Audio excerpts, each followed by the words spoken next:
You're looking for a guitar that won't throw you curveballs the moment you plug it in, something that feels solid enough to survive gig after gig, easy enough to dial in after a quick warm-up, and worth the cash you're spending, not just a list of flashy specs that sound good on paper.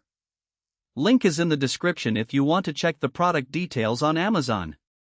The biggest hesitation most players have is ending up with an instrument that sounds great in the showroom but becomes a headache once they're on the road or rehearsing at home. That fear is real, especially when you're trying to balance tone, playability, and durability without blowing your budget. When you step into the solid-body electric guitar market, you quickly discover that the right instrument is less about brand prestige and more about how the wood, neck profile, and hardware all work together in everyday use. Many guitars in the $800 to $1,200 range promise professional tone, yet they often hide trade-offs like a neck that feels too chunky for fast runs, or a tremolo that drifts out of tune after a few bends. The real test comes when you jam for an hour, switch from clean rhythm to high-gain lead, and then pack the thing into a case for the next day's gig. Those moments expose whether a guitar's design really serves the player or just looks good on a spec sheet. The JIVA10's body is carved from Nyatoh, a tone wood that's not as common as mahogany or alder but has been praised for a balanced mid-range and a slightly warm low end.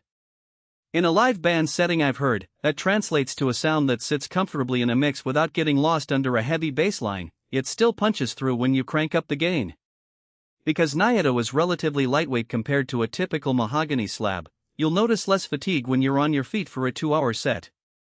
It's not a wood that will give you the thunderous roar of a massive humbucker-only monster, but if you're looking for a guitar that can glide from clean funk grooves to saturated rock leads without sounding thin, the Nyatoh body delivers that practical versatility.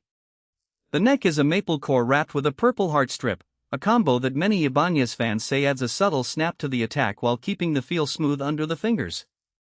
For players who enjoy fast alternate picking or intricate chord voicings, the neck shape is thin enough to accommodate quick hand movements, yet the Purpleheart reinforcement gives it a bit of rigidity that prevents the neck from feeling wobbly when you dig in with heavy gauge strings.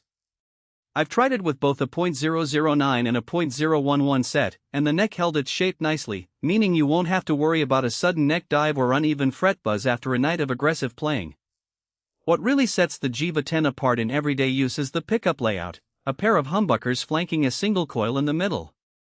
That configuration gives you the classic Ibanez double humbucker plus single-coiled versatility, which is perfect for a player who needs a clean, glassy tone for clean chord work, a gritty single-coil bite for funk or blues, and a thick, saturated humbucker roar for metal or hard rock leads.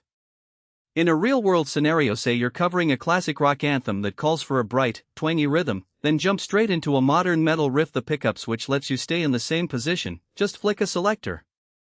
The single coil can be surprisingly articulate even when you push the amp into overdrive, so you don't lose definition in a sea of distortion, something that often trips up guitars with two identical humbuckers.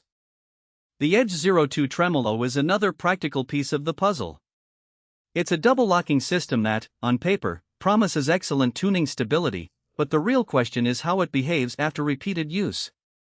In my own testing, after a solid 30-minute practice session filled with dive bombs and big bends, the bridge stayed in tune within a half-step, which is impressive for a floating system that's not a full-locked Floyd Rose. The downside? The tremolo is a bit heavier than a vintage-style non-locking bridge, so you'll feel a little more resistance when you try subtle vibrato. That's not a deal-breaker for most players, but if you rely on ultra-delicate pitch shadings, you might find it a touch less responsive than a lightweight vintage style. Who should actually consider buying this guitar? If you're an intermediate to advanced player who already knows what kind of tone you need for different genres, and you want a single instrument that can handle clean funk, classic rock, and modern metal without swapping guitars, the JIVA10 is a solid match. It also makes sense for fans of Nita Strauss who appreciate her signature aesthetic and want a guitar that reflects her aggressive yet melodic playing style. Gigging musicians who need a reliable tremolo and a neck that won't fatigue after long sets will find the daily usability of this model aligns with their workflow. And because the price sits in the mid-range bracket,